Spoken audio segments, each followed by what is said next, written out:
পৃথিৱীখন শুকাই গৈছে। পুত্ৰ-কন্যাৰ অত্যাচাৰত ৰাস্তাত আশ্ৰমত থকা বৃদ্ধ-বৃদ্ধাসকলৰ চকুপানীয়েও তিয়াব পৰা নাই এই শুকান পৃথিৱী। ভক্ষকৰ টকা থবলৈ ঠাই নোহোৱা হৈছে, সেইবোৰ বিচনাত পাৰি শুইছে।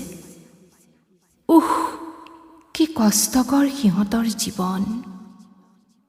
ইমান কঠিন বিচনাত শুইছে।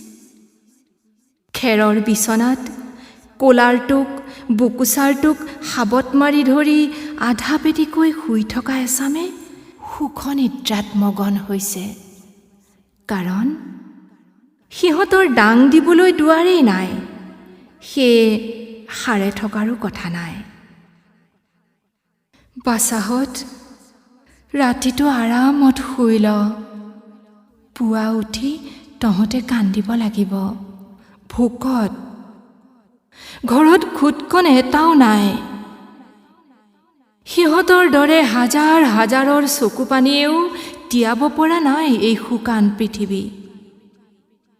ছোৱালীবোৰে চিঞৰিছে, পাখণ্ডহঁতে কিৰিলিয়াইছে, ঘৰত পিতা-মাতাৰ হিয়া ভগা কান্দোন। একেলগে একে সময়তে কান্দি থকা ইমানবোৰ মানুহৰ চকুপানীয়েও তিয়াব পৰা নাই এই শুকান পৃথিৱী।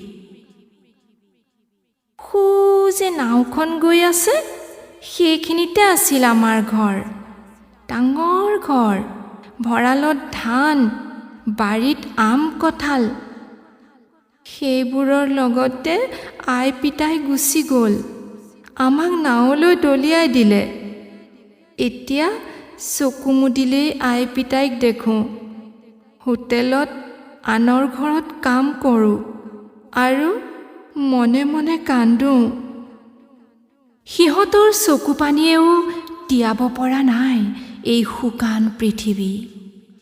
চিন্তা নাই, পৃথিৱী তিয়াবলৈ বান আহিব। চকুলো বোৱাবলৈ বহুত মানুহ গোট খুৱাই থৈ যাব। একেলগে ভিজি উঠিব এই শুকান পৃথিৱী।